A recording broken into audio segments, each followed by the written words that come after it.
Нема амнестија за полициските службеници, ниту за никој друг, како порано, тврди министерот за внатрешни работи Панче Тошковски и вели дека македонската истрага за трагедијата во Кочани е многу побрза од истраги во странски поразвиени држави за слични несреќи и трагедии.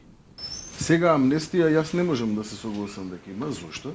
Заради тоа што Министерството за внатрешни работи има поднесено во континуитет, да речеме, 3 кривични пријави, ако не и 4, и се постапува моментално по над 50 осомничени.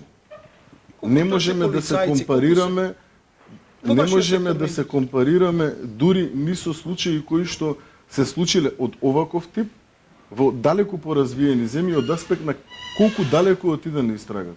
И им честитам на обвинителите кои што покажаа дека навистина можело да се работи и поинаку во Македонија. Тошковски тврди дека обвинителството во истрагата влегло и во МВР да истражува. Но нема информации зошто запре истрагата на само 7 поранешни полициски началници, додека актуелните кочански началници никаде ги нема, туку само се разрешени.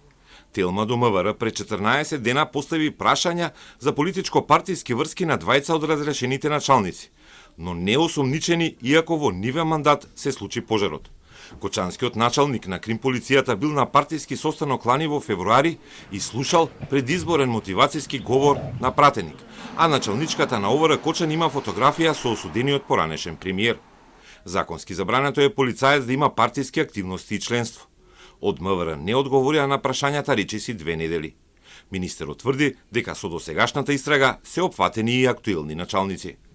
Истрагата веќе се води во Министерството за внатрешни работи. Еве вие како министар и како човек сметате дека можеби и во МВР има одговорност за непостапување во изминативе 365 дена. Да, сметам, и затоа досега се поднесени 7 кривични. Е поднесена кривична пријава против 7 полициски службеници. Досега. Заклучно до вчера. Против 7 полициски службеници. Можеби во текот на наредниот период ќе имаме и други.